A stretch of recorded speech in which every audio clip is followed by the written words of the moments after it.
കണ്ണൂരിൽ ഭീകരമായൊരു സെസ് അടിച്ച വാർത്ത ഞാൻ ഹെഡ്ലൈൻസിൽ പറഞ്ഞല്ലോ.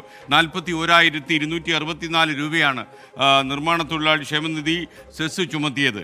അരനൂറ്റാണ്ട് പഴക്കമുള്ള ഒരു വീടിനാണ് ഇത്രയും വലിയ സെസ് വന്നത്. ഈ തീരുമാനം ഇപ്പോൾ പിൻവലിക്കുമെന്നാണ് തൊഴിൽ വകുപ്പ് പറയുന്നത്. യഥാർത്ഥത്തിൽ വ്യാപകമായ വിമർശനമാണ് ഇതിനെതിരെ ഉയർന്നു വന്നത്. തൊഴിൽ വകുപ്പിൻ്റെ വിവാദ നടപടി പൊതുജനം കഴുതയില്ല സർ എന്ന പരിപാടിയിൽ 24 വാർത്തയാക്കിയിരുന്നു. ഈ വാർത്തയ്ക്ക് പിന്നാലെയാണ് തൊഴിൽ വകുപ്പ് തീർച്ചയായിട്ടും ഈ നടപടി പിൻവലിക്കുമെന്ന് അറിയിച്ചിരിക്കുന്നത്. സ്വദേശിയായ പുതനപ്ര തോമസ് നേരിട്ട അനീതി 24 വാർത്തയാക്കിയിരുന്നു. 20,000 രൂപ മുടക്കി അറ്റകുറ്റപ്പണി നടത്തിയ വീട്ടുടമയ്ക്ക് 41,264 രൂപ സെസ് അടയ്ക്കാൻ നോട്ടീസ്. നികുതി സ്ലാബുകളിലെ വർധന പൊതുജനങ്ങൾക്ക് ഭാരമുണ്ടാക്കുന്നുവെന്ന വിമർശനം നിലവിലുണ്ട്. 40,000 രൂപ അടയ്ക്കണമെന്ന് പറഞ്ഞു തോന്നുന്നു. അത് എന്നെ കൊണ്ട് ഇപ്പം അടയ്ക്കാൻ സാധ്യമല്ല. ഇതിൽ നിന്ന് എന്നെ ഒഴിവാക്കി കിട്ടണം. അതിലേ എനിക്ക് പറയാനുള്ളൂ. ഒടുവിൽ 51 വർഷം പഴക്കമുള്ള വീടിന് അറ്റകുറ്റപ്പണിയുടെ പേരിൽ സെസ് ഏർപ്പെടുത്താനുള്ള നീക്കത്തിൽ നിന്ന് പിന്മാറി തൊഴിൽ വകുപ്പ്.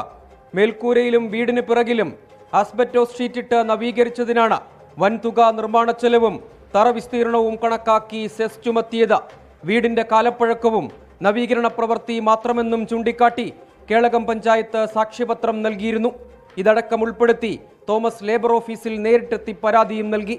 കാലപ്പഴക്കവും പ്ലിന്തേരിയയും കണക്കാക്കിയാണ് സെസ് ഏർപ്പെടുത്തേണ്ടത്. ഉയർന്ന അളവിലുള്ള തറ വിസ്തീർണം അന്യായമായി നിജപ്പെടുത്തിയാണ് സെസ് അടയ്ക്കാൻ നോട്ടീസ് നൽകിയതെന്നാണ് വിമർശനം. റവന്യൂ ടാക്സ് പരിഗണിച്ചാണ് തീരുമാനമെന്നായിരുന്നു തൊഴിൽ വകുപ്പ് ആദ്യം വിശദീകരിച്ചത്. വിവാദമായതോടെ പിന്മാറ്റം. പ്രാഥമിക നോട്ടീസ് മാത്രമാണ് നൽകിയിരുന്നതെന്ന് അസിസ്റ്റന്റ് ലേബർ ഓഫീസർ വിശദീകരിച്ചു. സാമ്പത്തിക പ്രതിസന്ധിക്കിടെ ക്ഷേമനിധി ബോർഡിന്റെ വരുമാനം വർദ്ധിപ്പിക്കാനാണ് സെസ് പിരിവ് ഊർജിതമാക്കിയത്. അന്യായമായ നോട്ടീസ് നിരവധി പേർക്കു ലഭിച്ചുവെന്ന വിമർശനം ശക്തമാണ്. പ്രജ്വൽ സുരേഷിനൊപ്പം സജോ ദേവസ്യാം, 24 കണ്ണൂർ.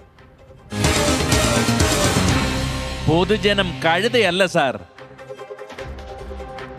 ശ്രീഹരിയുടെ ഒരു യൂട്യൂബ് സന്ദേശം. അദ്ദേഹം പറഞ്ഞത്, SKN ഡെമോക്രാറ്റിക് പാർട്ടിയുടെ പ്രഖ്യാപനം സംസ്ഥാന സമ്മേളനത്തിൽ ഉണ്ടാകുമ്പോൾ ഞാൻ ജില്ലാ സെക്രട്ടറി ആകാൻ തയ്യാറാണെന്ന്. നമ്മൾ നേരത്തെ അറിയിച്ചിരുന്നത് പോലെ ഒരു രാഷ്ട്രീയ പ്രസ്ഥാനവും നമ്മൾ അനൗൺസ് ചെയ്യില്ല. നമ്മൾ മനുഷ്യകാരുണ്യപരമായ കാര്യങ്ങൾ ചെയ്യാൻ വേണ്ടിയാണ് നമ്മൾ ഈ ഞായറാഴ്ച സംസ്ഥാന സമ്മേളനം നടത്തുന്നത്. രാഷ്ട്രീയ കക്ഷി ഉണ്ടാക്കുമെന്ന് കരുതി ആരും സംസ്ഥാന സമ്മേളനത്തിൽ പങ്കെടുക്കാൻ വന്നു കളയരുത്. നിങ്ങൾക്ക് നിരാശയാകും എന്ന കാര്യത്തിൽ പ്രത്യേകിച്ച് പറയേണ്ടതില്ലല്ലോ. ജോസ്ഫിൻ ജോസഫ് ഒരു കാര്യം പറഞ്ഞിരിക്കും. അദ്ദേഹം പറയുന്നത്, ഗൺമാന്മാരെ ഇങ്ങനെ കയറൂരി വിട്ടാൽ നമ്മുടെ ചെറുപ്പക്കാരുടെ അവസ്ഥ എന്താവും എന്നാണ് ചോദിക്കുന്നത്.